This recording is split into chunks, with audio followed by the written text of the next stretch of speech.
no te va a alcanzar. Y con ese sueldo, con ese salario, en el camino te vas a tuberculizar o te vas a prostituir o te vas a poner idiota. Y esa es la sociedad que tenemos en el Perú y en el mundo. Una sociedad que no sabe dónde va. Pero cuando hay una sociedad que se da cuenta, ¿qué hacen ellos? Lo único que le queda es reprimirlo. ¿Te das cuenta? Por eso las guerras. Y ojo, hay dos clases de guerras. Hay guerras convencionales y hay guerras no convencionales. ¿Qué son las guerras convencionales? Entre ricos para repartirse el territorio. ¿Qué es una guerra no convencional? Cuando el pobre le declara la guerra al rico para recuperar su riqueza. Por ejemplo, la guerra con Chile. ¿Qué fue? ¿Guerra convencional o no convencional? Convencional. ¿Ah? Convencional. Guerra convencional. ¿Por qué? Porque el que le declaró la guerra al Perú fue Chile. ¿Pero quién? ¿El pobre o el rico? El Estado. El rico chileno le declaró la guerra ¿a quién? Al rico peruano, al Estado. Se enfrentaron. ¿Quién derramó su sangre? El pobre chileno y el pobre peruano. ¿Quién ganó? Chile. ¿Quién ganó en Chile? ¿El pobre chileno o el rico? El rico controla Arica y Tarapacá. Eso es guerra convencional. ¿Qué es guerra no convencional? Cuando el pobre chileno, no, cuando este pobre chileno explotado, este chileno pobre le declara la guerra al Estado chileno. ¿Para qué? Para recuperar sus recursos. Eso es guerra no, y eso es nuestra guerra. Me dejo entender. Cuando el Perú, el pueblo peruano le declara la guerra al Estado. ¿Para qué? Para recuperar la riqueza y poder desarrollarlos. Guerras convencionales y no convencionales. La Primera Guerra Mundial, ¿qué fue? Convencional. La Segunda Guerra Mundial, convencional. La Revolución Rusa, ¿qué fue? No convencional. La Revolución China, no convencional. La Revolución de Ho Chi Minh en Vietnam, no convencional. Segunda Guerra Mundial. Segunda Guerra Mundial también. No convencional, fue convencional, por interés. Claro. La de Vietnam es no convencional. No convencional, claro. La de Pol Pot en Kampuchea, no convencional. O sea, las guerras son esas guerras de guerrillas, ¿no? No convencionales. Las no convencionales no lo entienden ellos, porque ellos están acostumbrados a hacer una guerra frente a frente. En una guerra no convencional no lo ves al enemigo, no sabes cuándo te va a atacar, no sabes dónde está. Es una guerra no convencional. Ahí no está Ho Chi Minh, enfermo Ho Chi Minh, tuberculoso, y cómo aplastó 3 imperios: al imperio francés, al imperio inglés y al imperio norteamericano. Escogió un marco geoestratégico en Vietnam, la selva. Se aclimataron en la selva y todos los que entraban a la selva se eliminaban solos. ¿Cómo crees que le ganó Stalin al poderoso ejército de color gris? A Adolfo Hitler. Si Adolfo Hitler era imparable, ¿qué hizo Stalin? Stalin dijo: si yo le planteo una guerra convencional con el ejército ruso, Adolfo Hitler me va a destruir. ¿Qué hizo Stalin? Le colocó como vanguardia al ejército rojo, a la Fuerza Armada rusa. ¿Y el ejército rojo qué hizo? Le planteó una guerra geoestratégica. Lo llevó a Stalingrado. Oiga, la temperatura bajo cero. Y lo esperaba ahí. Y el ejército alemán entró como una mansa paloma. Lo cercaron y lo congelaron. Adolfo Hitler no sabía qué hacer. Agarró una pistola y se metió un tiro. ¿Qué te parece? ¿Pero era verdad eso? Por supuesto, pues tienes que leer, pues hijo. No me creas a mí, pero lee. Lee, pues hijo. El invierno ruso fue el que lo... Tienes que leer, hijo. No me creas a mí, pero lee. ¿Por qué? Porque hay gente que le cree a la prensa. La prensa te dice que en el mundo hubo un hombre que resucitó, salió de la tumba, y comenzó a levitar. Y hay gente que adora eso, reza, llora. ¿Te das cuenta de que es piñota, amigo? Carajo. Pero cuando uno le habla de historia no cree. ¿Ah? Pero carajo, fantasías cree. Que arriba hay un planeta, que arriba hay un hombre, un barbón que se llama Dios, habla tonterías, ¿te das cuenta? Y de eso se aprovecha el capitalismo. Y cuando uno viene acá a hablar, ¿qué? Por eso estamos fregados, amigo. Hay que documentarnos. Esta prensa nunca te va a decir la verdadera historia, jamás te lo va a decir. ¿Cuál es tu punto de vista de la guerra Rusia-Ucrania? Bueno, en primer lugar, la guerra no es Rusia-Ucrania. Eso es lo que nos dice la prensa. Recuerda que Ucrania fue un distrito de la URSS, de la Unión de Repúblicas Socialistas.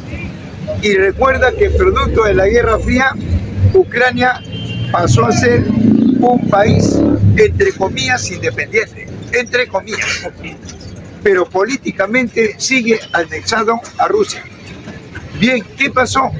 Surgió un mandatario, un presidente como Zelensky, de corte neofascista. Norteamérica en crisis, desesperado. ¿Qué hizo Norteamérica? Dijo, de Ucrania quiero el grano, de Ucrania quiero los hidrocarburos y de Ucrania quiero el material, el mineral que más estoy buscando, la materia prima de las naves espaciales, el titano. Eso lo tiene Ucrania, titano o titanio, iguales. Entonces, oiga, hicieron un acuerdo con Zelensky y le hicieron la guerra al pueblo ucraniano. Y el pueblo ucraniano, como es ruso, invitó a Rusia para que defienda al pueblo ucraniano. Y Rusia con el pueblo ucraniano lo despojaron a Norteamérica y ahora Zelensky tiene las puertas. Esa es la verdadera historia, lo que nos cuenta la prensa. La prensa dice Rusia le está declarando la guerra a Ucrania. ¿A Ucrania? No, el pueblo ucraniano le ha declarado la guerra a Zelensky y a Norteamérica. Y tiene el apoyo de Rusia. ¿Por qué? Porque el 85% de ucranianos son rusos. Sí. Y hoy en día, obviamente, la está ganando el pueblo ucraniano, porque están tomando sus recursos. Ya más de 8 regiones son del pueblo ucraniano. Zelensky, ¿qué hace? En vez de ganarse al pueblo ucraniano, está bombardeando Rusia. ¿Qué te parece? ¿Quién le dice eso? Con la OTAN. ¿Quién está detrás de Norteamérica? Pues, sí, compañero. ¿Qué comentario tenés esto de lo que la presidenta esta Bolosa dijo que iba, que quiere, quiere poner la pena de muerte para los violadores? Bueno, y todo el mundo repite lo mismo, porque esas consignas vienen del capitalismo. Oiga, te hacen creer que en el Perú no hay pena de muerte. Fíjate, y hay gente que está muerto en vida y dice no hay pena de muerte. ¿Qué te parece, amigo? ¿Sabías tú que CNN, una prensa mundial de Europa, una prensa mundial de España, CNN, ¿tú sabes lo que ha dicho? Que en América Latina el primer país de la tuberculosis es el Perú. ¿Qué te parece? ¿Y acá qué dice? Que la pena de muerte no se instaurará. Para la burguesía, para el capitalismo, no hay pena de muerte en el Perú. Pero para el socialista, la pena de muerte se instauró con la propiedad privada. Primero con los esclavistas, luego con los señores feudales y ahora con el capitalismo. Ahí no está. Mira lo que han hecho con la humanidad. Han hecho una sociedad artificial. Somos artificiales. Eso es pena de muerte. ¿Por qué? Porque la FAO, un órgano de las Naciones Unidas, que es la que controla en el mundo la alimentación y la agricultura, ¿sabes qué ha dicho? Que el 95% de alimento y el agro son procesados, químicos y transgénicos. Eso es lo que comemos. Y hay gente que todavía dice, hay libertad, hay democracia. ¿Qué te parece, amigo? Que acá no hay pena de muerte. Se están doblando en 5 y dice que no hay pena de muerte. Están muertos en vida y no hay pena de muerte. Entonces, en esa medida, acá nosotros hablamos, yo no repito lo que dice la prensa, no, compañero. Yo hablo lo que me documento en el mundo, de las versiones de los pueblos del mundo. Los pueblos del mundo no te dicen lo que dicen acá, que Norteamérica es un país desarrollado. Ellos se está movilizando el pueblo norteamericano, el corazón del capitalismo. Hay barriadas, hay tuberculosos, hay fumones, hay prostitutas. Norteamérica. Y a eso le llaman democracia, a eso le llaman libre mercado. ¿Qué te parece? Dígame. Una consulta, ¿cómo fue que en el gobierno de Juan Velasco Alvarado había pena de muerte? Bien. Mire, compañero. ¿Quién instauró la pena de muerte en el gobierno de Velasco? Mire, la pena de muerte en el Perú se instaura con el Estado burgués. ¿Quién instauró el Estado? Lo instauró San Martín. ¿Con quién? Con terratenientes que lucharon contra el virreinato. Vino San Martín y emancipó a estos terratenientes, pero no al pueblo. Con estos terratenientes hicieron la Constitución y el Estado, que hasta ahora está 203 años. Y los terratenientes están gobernando. Ahí está el grupo Romero, Graña y Montero, Buenaventura, el grupo Vice, los Miro Quesada, los Rodríguez Pastor. Esos son los que gobiernan.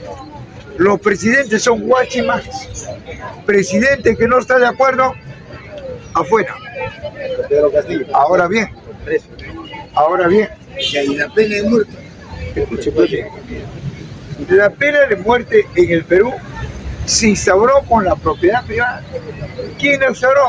San Martín con los terratenientes. ¿Por qué pena de muerte? Porque nos apartó de la riqueza. Y si tú quieres algo, me tienes que pedir permiso a mí, porque yo lo controlo. ¿Y quién le dio esa cobertura para que ellos lo controlen? No, ellos lo saquearon. Fíjate. Entonces la pena de muerte se basa en la propiedad privada, porque vive de lo colectivo, vive de las grandes mayorías. Eso es. Entonces, la pena de muerte en el mundo está, se aplica. El hambre, la miseria, la desocupación, la explotación. Y en la época de la mujer de los pobres se buscaba esa ley. No, ya había pena de muerte, ya. Claro, ya existía el campesino pobre, que trabaja y no come. Labra la tierra y no come, porque el que controla es el Estado. Entonces, en esa medida, nosotros decimos, por eso que el motor de la historia es la lucha de clases. Por eso en el mundo entero, ¿por qué hay lucha de clases? Porque existe la pena de muerte. ¿De qué?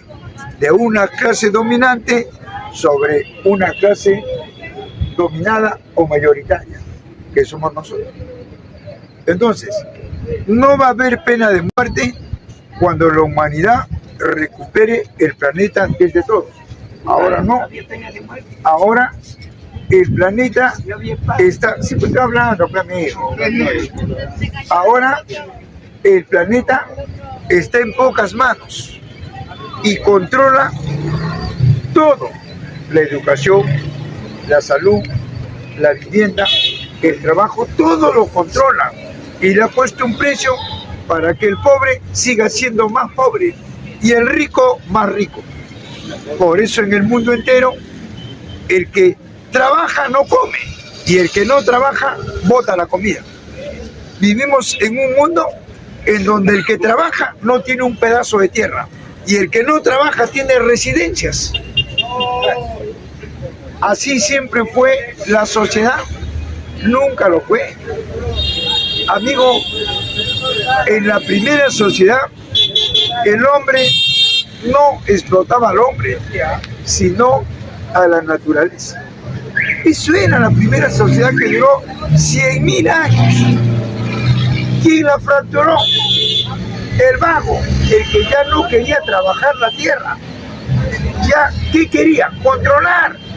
Y surge la división de la sociedad en clases sociales. La primera forma de explotación, la esclavitud. ¿Qué quería el esclavista? Controlar lo que le quitó al esclavo. ¿Qué quería el esclavo? Recuperar, no quitar, recuperar lo que es de todos. La tierra, el planeta. Luego vino el feudalismo y ahora el capitalismo. ¿Qué queremos nosotros? ¿Quitar? No, recuperar lo que es nuestro. El pueblo cajamarquino, ¿qué quiere Cajamarca? Recuperar su yacimiento minero para desarrollarse. Pero el Estado dice, no, eso es mío. Yo lo vendo, yo lo exporto y el dinero es para mí, no para ti.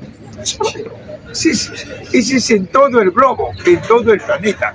Por eso que el motor de la historia es la lucha de clases.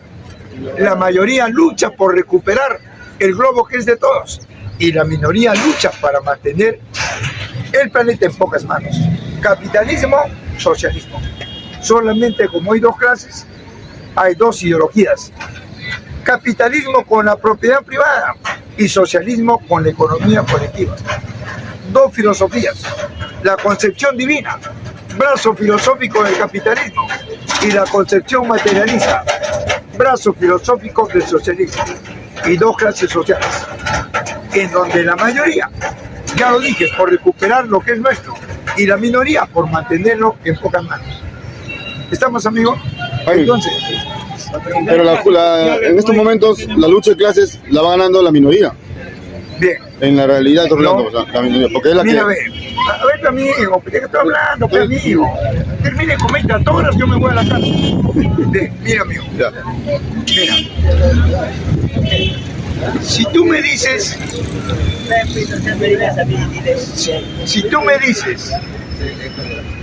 que la minoría la va ganando, entonces yo por lógica entiendo que cuando una persona la va ganando, no puede reprimir, sino al contrario, darle seguridad y desarrollo a la sociedad. A ello puedo decir que va ganando. Pero no, el capitalismo, ¿por qué emplea la fuerza? ¿Porque es débil? ¿O porque tiene la razón? Porque es débil. Un ejemplo para que me entiendan. Tú pones en un ring a 2 pesos iguales, peso o pluma. ¿Qué pasa cuando el otro se pone una manopla? Dime, ¿es más fuerte o más débil? Es débil, porque no puede con su contentor y tiene que coger. Ese es el capitalismo, es débil, porque reprime, oprime y no desarrolla. Entonces, esta opresión que está haciendo el capitalismo en el mundo se van autoliquidando. Ahí no está el BRICS, ahí no está Rusia, ahí no está China, la India, Norteamérica se están autoliquidando. ¿Por qué? Porque lo que ellos quieren es el reparto de los mercados. ¿Para qué? Para poder succionar la riqueza, en desmedro de las grandes mayorías. La mayoría, ¿qué queremos? Recuperar la riqueza para desarrollarla. Por eso es que no hay desarrollo para el pobre en el mundo. En el mundo el pobre no está desarrollado. ¿Y por qué? ¿Y por qué el pobre no está desarrollado en el mundo? Porque nunca fue pobre. Al contrario, lo hicieron pobre. ¿Y por qué crees que lo hicieron pobre a la mayoría? Porque en ninguna parte del mundo la mayoría vive de la minoría. El capitalismo es a la inversa, que la minoría vive de la mayoría. Por eso es que la minoría es rica, sin trabajar, porque la mayoría trabaja. Ponte que la mayoría sea rica. Deja de ser rico, pues. ¿Verdad? ¿Por qué? Porque una minoría no va a ser explotado. ¿Cierto? Entonces, la mayoría, cuando tiene los medios de producción, no es rica ni pobre, sino se desarrolla la humanidad. ¿Por qué? Porque el conocimiento del hombre sirve para toda la humanidad. Ahora no. Ahora, ¿qué dicen ellos? Que el pobre es pobre, porque esto no le funciona. El pobre es pobre, porque no es inteligente. Y yo lo he dicho en las redes. ¿Tú conoces un hombre que no es inteligente en el mundo? Solamente no es inteligente un hombre sin cabeza. ¿Tú conoces un hombre sin cabeza? Ah, yo no conozco. ¿Tú conoces? Todos tenemos un talento. El talento que la tengo yo, no la tiene el amigo. Y el talento que tiene él, no lo tengo yo. Pero todos tenemos un talento. Entonces el problema está que ellos utilizan el talento de la mayoría para poder lucrar, porque pone condiciones económicas, políticas, sociales a favor de ellos. Ahí sin irnos tan lejos, ahí no está la Constitución. La Constitución no ha cambiado. Los 203 años está hecha la medida y al tamaño de los grupos de poder, pero no nuestro. Por eso yo dice, si me cambia la Constitución, el Perú se viene abajo. Ellos se vienen abajo. El Perú no, nosotros no. Entonces, amigos, ¿por qué? Porque uno de los artículos de la Carta Magna dice, libre mercado para la propiedad privada. Propiedad privada, libre mercado. No es para lo común, no es para la mayoría, es para una minoría. Por eso ellos no quieren que se cambie la Constitución. Y no se va a cambiar. La única manera de cambiarla es con un proceso revolucionario. Porque Romero no va a permitir que el campesino pobre desarrolle la micro, la mediana, la gran industria y le haga competitividad a los grupos de poder. Porque donde hay competitividad, los costos caen o se elevan. Caen. Al capitalismo norteamericano no le conviene, no, que el Perú se industrialice, porque el Perú se industrialice, Norteamérica ya no va a poder saquear la materia prima. ¿Te das cuenta? Vamos a estar en condiciones de hacer ahí un TLC, ahí sí podemos hablar de un convenio bilateral, pero en estos momentos, ¿a quién le conviene el TLC? A ellos. ¿Nosotros qué producimos? No producimos nada. Jaime, Solamente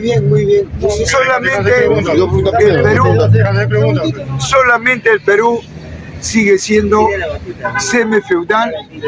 Sí, pues, amigo, pues, orden, pues, amigo.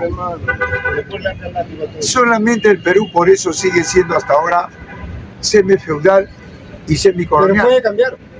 Y el Estado sigue siendo terrateniente y burocrática. Ahora, ¿puede cambiar? Por supuesto que estamos cambiando. ¿Por qué? En un proceso... La China... Amigo, no conversas con una persona como yo que sabe.